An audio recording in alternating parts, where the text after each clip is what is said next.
Faculty of History.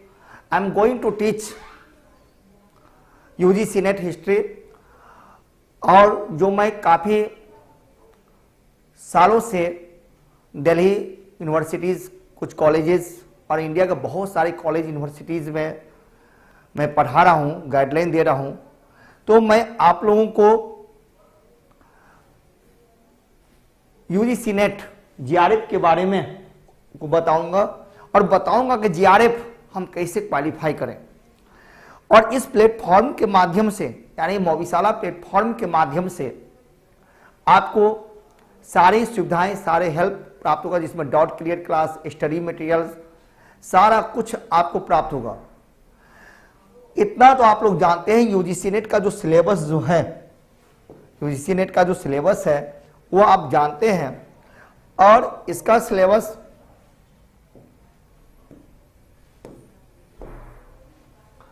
Net का syllabus के बारे में सबसे पहले सिलेबस को जाने और इसके एग्जाम पैटर्न को जाने। ये जो हमारा बैच है, यह बैच जो हमारा है वह टारगेट बैच है। टारगेट बैच जून 2023 का यह टारगेट बैच है, और उसी को ध्यान में रखते हुए रेगुलर आपका नेट GRF का क्लास होगा। देखिए, इतना तो आप लोग जानते हैं, आप सभी लोग पोस्ट ग्रेजुएट हैं और पोस्ट ग्रेजुएशन में आप लोगों ने पढ़ा होगा हिस्ट्री के बारे में। तो अब UGC के द्वारा एग्जाम नहीं होता है, बल्कि अब जो एग्जाम होता है वह NTA एग्जाम कंडक्ट कर रहा है इसके लिए। और हमारा टारगेट जो होता है सबसे पहले GRF। 2 पेपर, एक कॉमन पेपर जो आप जानते हैं कॉमन पेपर होता है जो सभी के लिए है, दूसरा कंसर्न अपने सब्जेक्ट से होता है। जिस सब्जेक्ट से आप पोस्ट ग्रेजुएशन कर चुके हैं उसी सब्जेक्ट से आप इसके लिए एलिजिबल है, और जिसमें 100 क्वेश्चंस, एक क्वेश्चन 2 मार्क्स के, टोटल 200 मार्क्स का आपका एग्जाम होगा। अब पहला पेपर जो कॉमन पेपर होता है वह 100 मार्क्स का होता है, यानी फर्स्ट ये तो सब्जेक्ट का हो गया, ये सब्जेक्ट से आप दे रहे हैं। और दूसरा जो होगा जो कॉमन सब्जेक्ट है वह 100 मार्क्स का, तो 200 प्लस 100 यानी 300 मार्क्स का आपको एग्जाम होता है। ठीक है। और हमारा जो टारगेट है जो जून 2023 में जो आने वाला एग्जाम है, हालांकि एक एग्जाम तो नेट GRF का स्टार्ट हो रहा है 21 फरवरी से, लेकिन 21 फरवरी के लिए नहीं, आप तो अगले हफ्ते की बात है। और यहाँ पर जून 2023 के लिए हमारा टारगेट बैच मैं स्टार्ट कर रहा हूँ। तो आप लोग मोविशाला ऐप को डाउनलोड भी कीजिए, सभी लोग मोविशाला ऐप को डाउनलोड कीजिए। और कोई दिक्कत होता है, ये नंबर भी है, इस नंबर पर आप संपर्क भी कर सकते हैं। मैं चर्चा करूंगा आपके साथ हिस्ट्री का, यही सब्जेक्ट हमारा है। इतिहास में पढ़ाऊंगा GRF के लिए, क्योंकि हमारा टारगेट GRF है। इतिहास क्या है इन पर चर्चा करेंगे, इसके एग्जामिनेशन पैटर्न पर चर्चा करेंगे, क्वेश्चन कहां से किस प्रकार से पूछा जाता है उस पर चर्चा करेंगे। तो मैं पढ़ाऊंगा आप लोगों को 200 मार्क्स के लिए, इसके लिए पढ़ाऊंगा। और मैं दावे के साथ कहता हूं, मैं 85% प्लस, यानी 200 में 170 नंबर का मैं गारंटी देता हूं। GRF बनने के लिए 70 प्लस जो जा रहे हैं, यानी 70% से अधिक जो जा रहे हैं वह GRF निश्चित रूप से बन जाएंगे। लेकिन जितना मैं क्लास में पढ़ाऊंगा, जितना लेक्चर दूंगा, जो गाइडलाइन करूंगा इज इनफ। इसके अलावे आपको कोई भी बुक्स, कोई भी नोट्स, कोई भी अदर स्टडी मटेरियल्स आपको पढ़ने की आवश्यकता बिल्कुल नहीं है, बिल्कुल नहीं है। इतना मैं 100% आपको श्योर करता हूं, जितना मैं लेक्चर दूंगा इज इनफ, वो काफी है। और मैं दावे के साथ कहता हूं जितना क्लास में पढ़ाऊंगा यानी लेक्चर दूंगा और जो स्टडी मटेरियल आपको हेल्प करूंगा उससे 170 क्वेश्चन आपको टैली करेगा पूरे। मैं विश्वास के साथ ये कहता हूं ऐसा होता ही रहा है। हमारे बहुत छात्र आज रिसर्च स्कॉलर हैं, बहुत सारे, अभी आप तो SRF भी बन चुके हैं, सीनियर रिसर्च फेलो हो चुके हैं। तो मैं काफी लंबा अनुभव जो है, क्योंकि मैं भी इसी सब्जेक्ट से क्वालिफाई हूं और इसी सब्जेक्ट से बहुत सारे कॉलेज में पढ़ाने का मौका मिला है और पढ़ा रहा हूं, तो सारा एक्सपीरियंस मैं आपको बताऊंगा जो कैसे इतिहास को पढ़ें और कैसे इतिहास से हम JRF बने, कैसे इतिहास से JRF बने, क्योंकि टारगेट यदि JRF का होगा तो नेट आसानी निकल जाएगा। एक बात और बेटा मैं आपको बता देता हूं आप लोगों को कि JRF यानी ये एक ऐसा एग्जाम है जो आपके लाइफ को 100% सिक्योर करता है। ऐसा कोई भी एग्जाम नहीं है जो आपके लाइफ को 100% सुनिश्चितता प्रदान करता हो, ये करता है। इसमें निश्चितता है कि नौकरी मिलेगा ही, निश्चित रूप से मिलेगा ही। आप बैंक का तैयारी कर ले, SSC का तैयारी करें, IAS का करें, PCS का करें, वहां पर कोई भी सर्टेनिटी नहीं है जो क्या होगा, नहीं हुआ तो कुछ नहीं।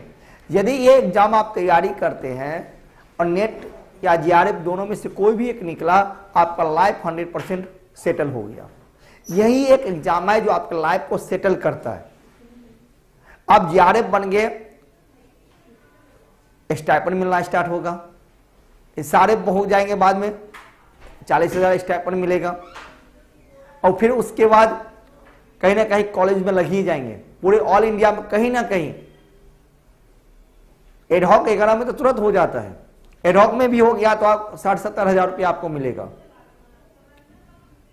नेट भी क्वालिफाई गए, अब एडहॉक बन जाएंगे। तो यही एक एग्जाम है जो आपके लाइफ को, आपके पूरे जीवन को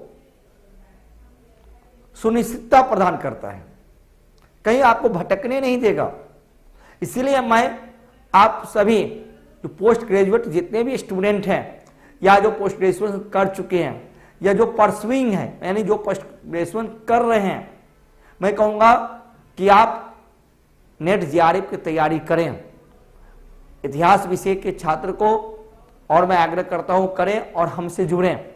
महाविद्यालय डाउनलोड ऐप करें, महाविद्यालय ऐप को डाउनलोड कर लीजिए, तब आप मैं मिलूंगा। अब मेरा कोड है इसमें, ठीक है, AJEE6785 कोड है। इसी कोड पर, इसी नंबर पर मैं मिलूंगा आपको। जो कोई भी डाउट होता है 24 घंटे कभी भी आप हमसे पूछ सकते हैं, बात कर सकते हैं। आपको मैं ये कभी नहीं फील होने दूंगा कि मैं दिल्ली में बैठ करके ऑनलाइन क्लास ले रहा हूं, कभी नहीं फील होने दूंगा। आपको ये एहसास होगा कि हम फेस टू फेस ऑफलाइन में सर के साथ में पढ़ रहा हूं और जितना पढ़ाऊंगा वो काफी होगा। चले अब देखिए इतिहास, जब हम इतिहास की बात करते हैं, हिस्ट्री की हम बात करते हैं, तो जैसे मैंने कहा 200 मार्क्स यानी 100 क्वेश्चन होगा। एक क्वेश्चन 2 नंबर के होंगे, 200 मार्क्स का होगा। अब यदि हम हिस्ट्री के सिलेबस की बात करें JRF के लिए, तो टोटल जो इसका सिलेबस है टोटल 10 यूनिट्स में डिवाइड है, 10 यूनिट में बटा हुआ है, 10 यूनिट में है, जिसमें आपको सभी इतिहास, प्राचीन भारत, मध्यकालीन भारत, पूर्व मध्यकालीन भारत, आधुनिक भारत, पोस्ट इंडिपेंडेंस और क्षेत्रीय राजवंश सभी को आपको पढ़ना पड़ेगा। लेकिन इसका भी एक टेक्निक है। आप कहेंगे सिलेबस बहुत बड़ा है, इसका भी एक टेक्निक है। मैं वो टेक्निक आपको बताऊंगा कि कैसे आप 200 में से 170 नंबर लाते हैं। और टेक्निक मेरा होगा, मैंने क्या कहा, आउट ऑफ 200 में 170 प्लस मेरा दावा है जो आप पाएगा। आप 140 प्लस जाते हैं तो जीआरएफ बन जाते हैं, आपका लाइफ सेट हो गया, लाइफ सेट हो गया। और कोई एग्जाम आपके लाइफ को सेट नहीं करता, हम करते हैं। यानी जीआरएफ एग्जाम करता है, नेट एग्जाम करता है, ये साल में 2 बार होता ही है। बहुत अच्छा मौका है, गोल्डन अपॉर्चुनिटी है आप सभी के लिए। तो टोटल 10 यूनिट्स में डिवाइड है, ठीक है। और 10 यूनिट में उसका एक अलग टेक्निक है। एक बात और भी आप लोगों को मैं क्लियर कर देता हूं, समझा देता हूं बच्चे, कि जनरली जो इतिहास पढ़ते हैं और ये इतिहास दोनों में अंतर है। जनरली हम आईएएस के लिए भी तैयारी करते हैं या पीसीएस के लिए भी तैयारी करते हैं, तो आईएएस के लिए वहां पर या पीसीएस के लिए इतिहास में पढ़ना होता है, या कोई भी अदर कॉम्पिटिटिव एग्जाम की तैयारी करते हैं उसके लिए भी इतिहास में पढ़ना होता है। लेकिन वह में और इसके क्वेश्चन के पैटर्न में जमीन आसमान का अंतर होता है। दोनों का कोई मैचिंग ही नहीं है, न क्वेश्चन पूछने के प्रकृति में न कुछ अदर्स में, कोई कहीं कहीं मैचिंग नहीं है। इसके पढ़ने का तरीका अलग है, क्वेश्चन पूछने का तरीका अलग है, उस पैटर्न को आपको देखना होगा। इसीलिए सबसे पहले आप लोग भी एक काम कीजिए कि प्रीवियस ईयर क्वेश्चन, पिछले प्रश्न पत्रों को आप लोग एक बार जरूर देखें, तब आपको अंदाजा चलेगा जो क्वेश्चन पूछने का तरीका क्या है। नहीं तो ऐसे आप लोग बिल्कुल नहीं समझ पाएंगे, लगेगा ऐसे ही। और क्योंकि इसमें यूनिट 10 जो है, खासकर यूनिट 10 जो है, आप देखोगे 10वां यूनिट जो है वह है हिस्टोरियोग्राफी, जिसको हिंदी में कहते हैं इतिहास लेखन। आप लोग पोस्ट ग्रेजुएशन यदि कर रहे हैं या कर चुके हैं तो आपने एक पेपर पढ़ा होगा इतिहास लेखन। हिस्ट्री राइटिंग क्या है, इसको बोलते हैं हिस्ट्री राइटिंग, इतिहास लेखन। और ये 10वां यूनिट इतिहास लेखन एक ऐसा है बेटा जो कि सभी सेक्शन से, सभी यूनिट में जुड़ा हुआ है, उसका अटैचमेंट सभी से है।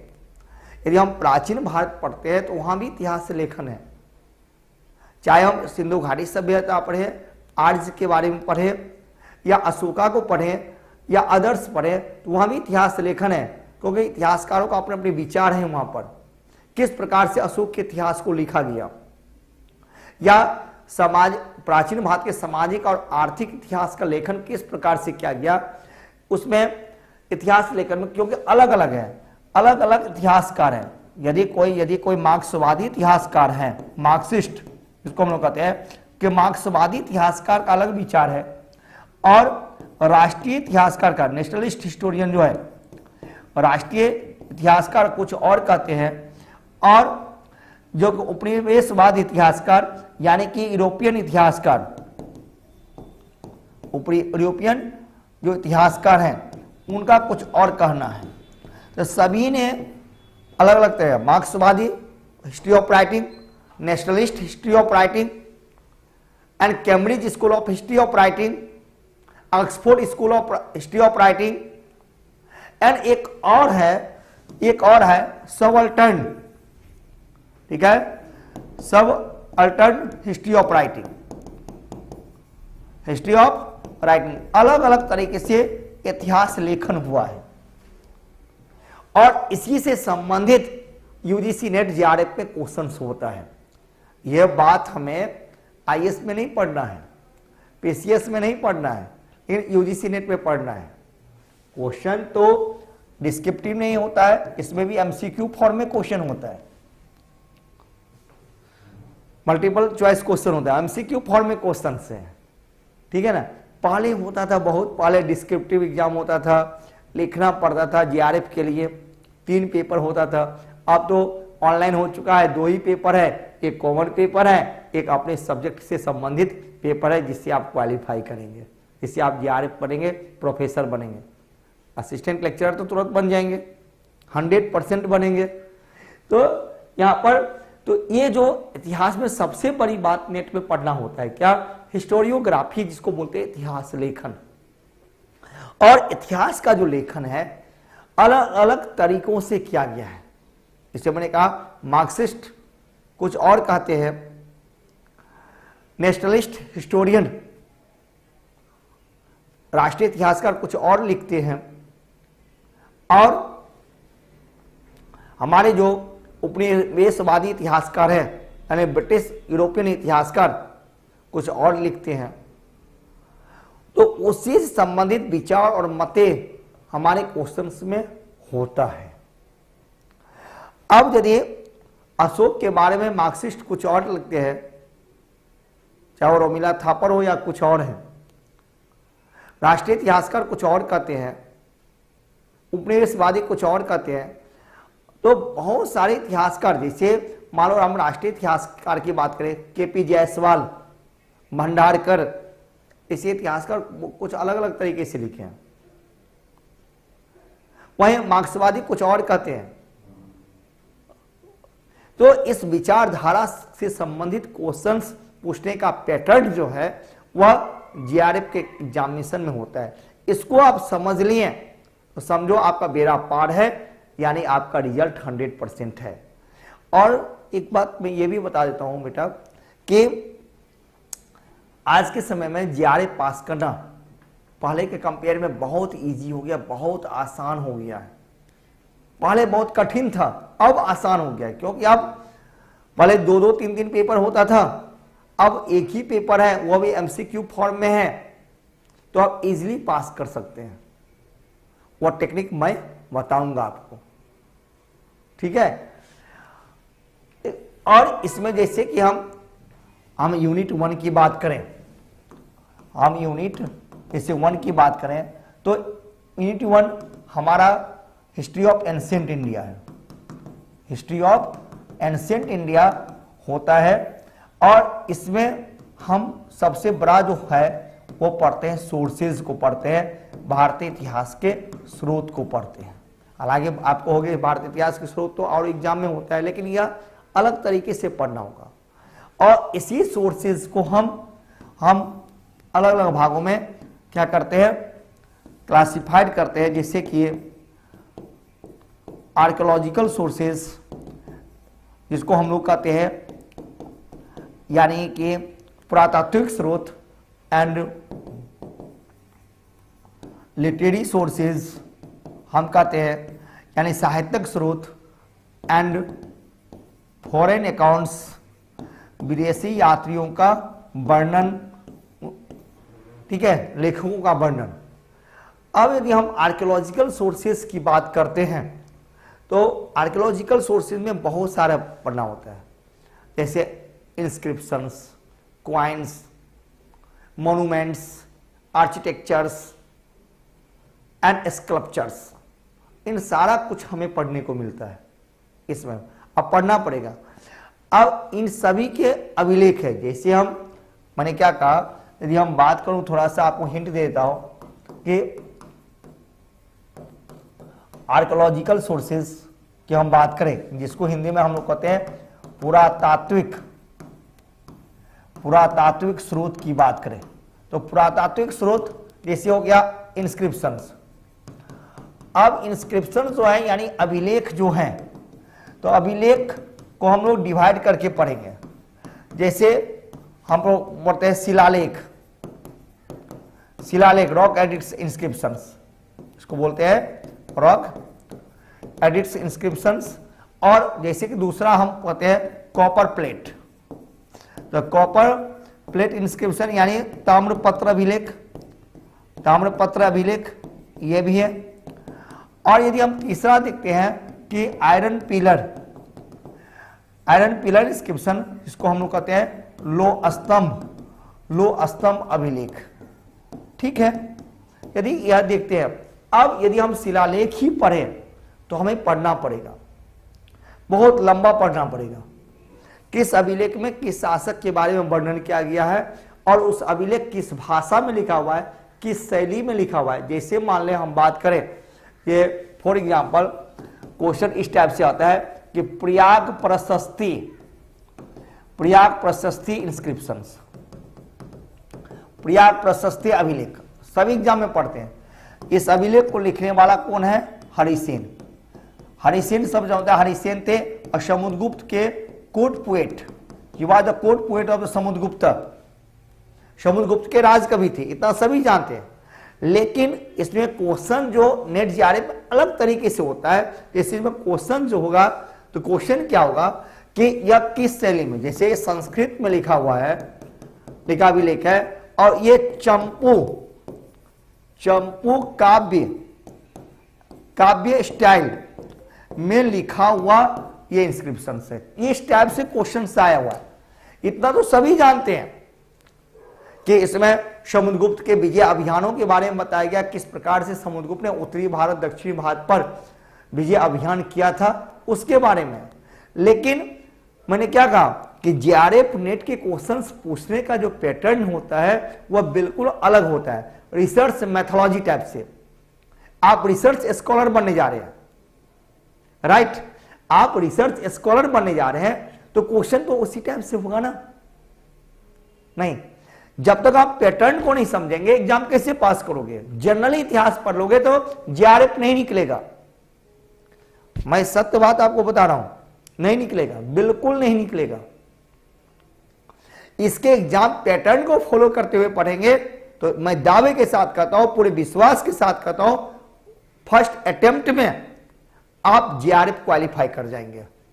नेट तो छोड़ दो, वो तो आसान है, जीआरएफ क्वालिफाई कर जाओगे, स्टाइपेंड मिलने लगेगा सरकार से, एसआरएफ बन जाओगे और अधिक स्टाइपेंड मिलेगा सरकार से, आपके पैसे से रिसर्च कर लेंगे, उसका एडॉक या परमानेंट कहीं ना कहीं लेक्चर असिस्टेंट प्रोफेसर आप बन जाओगे। लेकिन पैटर्न तो फॉलो करना होगा, वो पैटर्न जब तक नहीं करेंगे नहीं होगा। तो आपको पैटर्न फॉलो करना है, इसलिए क्वेश्चन पूछने का डिफरेंट स्टाइल होता है। इसलिए मैंने कहा चंपू काव्य शैली में लिखा हुआ, एक एग्जाम्पल तौर पर समझा रहा हूं। तो इसी प्रकार से यदि हम आगे चल करके यदि हम आगे चल करके यहां पर और जैसे पढ़े, बहुत सारा पढ़ेंगे, जैसे हम क्वाइंस के बारे में पढ़ते हैं, सिक्कों के बारे में, करेंसी के बारे में पढ़ते हैं, इसके भी बहुत सारे अभिलेख हैं, बहुत सारे क्वाइंस से संबंधित अभिलेख है, उसको पढ़ना पड़ेगा। बहुत सारा अभिलेख है, उसको आपको पढ़ना पड़ेगा। और उसमें किस भाषा में लिखा हुआ है, किसको संबोधित किया गया है, क्योंकि आप रिसर्च करने जा रहे हैं। You are going to become a research scholar. यदि आप रिसर्च स्कॉलर बनने जा रहे हैं तो उसी टाइप से क्वेश्चंस होता भी है। उसी प्रकार से जैसे यूनिट 2 है, यूनिट 3 है, यूनिट 4 है, 5, 6, 7, 8, 9, 10, 10 यूनिट में डिवाइड है। तो लेकिन साथ साथ आपको इतिहास लेखन, ठीक है, हिस्टोरियोग्राफी, आपको इतिहास लेखन साथ साथ आपको रखना पड़ेगा। यानी इसको पढ़ना, इसी को ध्यान में रखते हुए सारे क्वेश्चंस को देखना पड़ेगा, क्योंकि जितने भी क्वेश्चंस होते हैं वह इसी संबंधित क्वेश्चन होते हैं। और एक बात और बता दें, देखिए मैंने क्या कहा था, जीआरएफ बनना बहुत आसान है, टेक्निक है, आसान है। मैंने क्या कहा कि आप 100 में से 100 क्वेश्चन जो 200 नंबर का होगा, 100 में से 85 प्लस करके आओगे, दावे के साथ कहता हूं। 100 में से 85 प्लस आप करके आएंगे, निश्चित रूप से 85 प्लस करके आएंगे, कोई इसमें दो मत नहीं है, कोई दो मत नहीं है, इतना आप करके आओगे।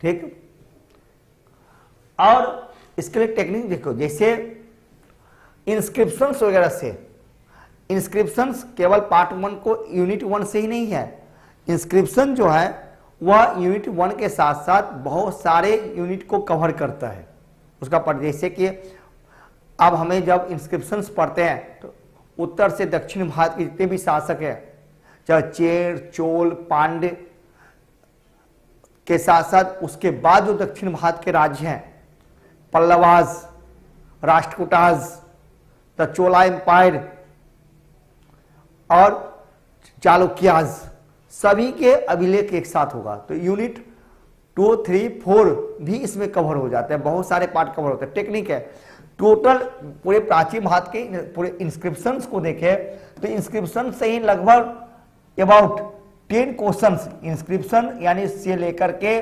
सोर्सेज से लेकर के लगभग 10 क्वेश्चंस तो वही हो जाता है। एंड बुक्स एंड ऑथर से देखे क्वेश्चंस तो बुक एंड ऑथर से क्वेश्चन देखे लगभग 8-10 क्वेश्चन वही हो जाता है। आप ये देखिए क्वेश्चन कैसे बनता है, यहीं से एंशिएंट पार्ट से ये बताएगा, सोर्सेज से केवल यूनिट 1 से यदि ढंग से पढ़े तो बहुत सारा पार्ट आप कवर कर लेंगे। 20 क्वेश्चन तो ऐसे ही हो गया, ठीक है। क्योंकि बहुत सारे देखेंगे बुक एंड ऑथर्स, जनरली कौन सा बुक एंड ऑथर्स, जो कोई बुक पब्लिश्ड हुआ है, कोई हिस्टोरियंस है, किस साल में लिखा है, कब लिखा है, उसमें क्या है, वह आप पढ़ेंगे। जैसे आर एस शर्मा के बुक का मैं सोर्सेज बता देता हूँ, आप लोग चाहे तो उसको हेल्प ले सकते हैं।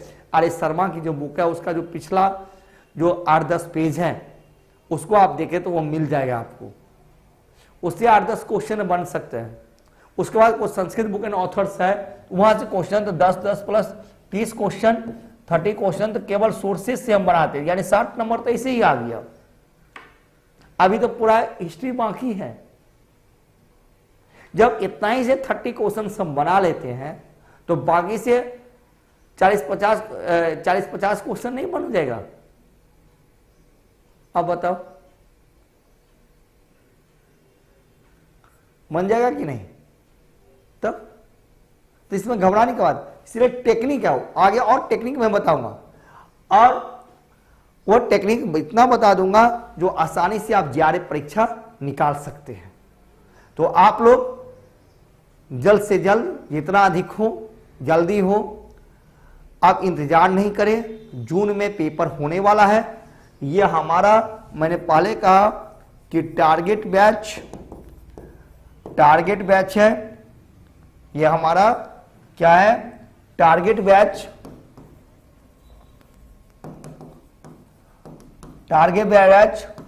जून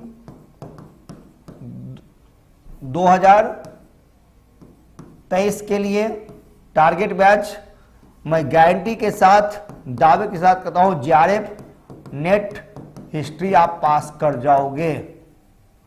इसीलिए आप लोग, समय नहीं है, रियल में आप लोग तैयारी करना चाहते हैं, सिंसियर हैं, तो मैं आग्रह करूंगा कि आप लोग जल्द से जल्द ज्वाइन कीजिए और मोबिशाला ऐप डाउनलोड भी कीजिए। और कोई दिक्कत होता है तो हमसे आप मुलाकात कीजिए, मतलब मुलाकात भी कर सकते हैं, मिल भी जाऊंगा, और नंबर देता हूं, उस नंबर पर बात भी कीजिए।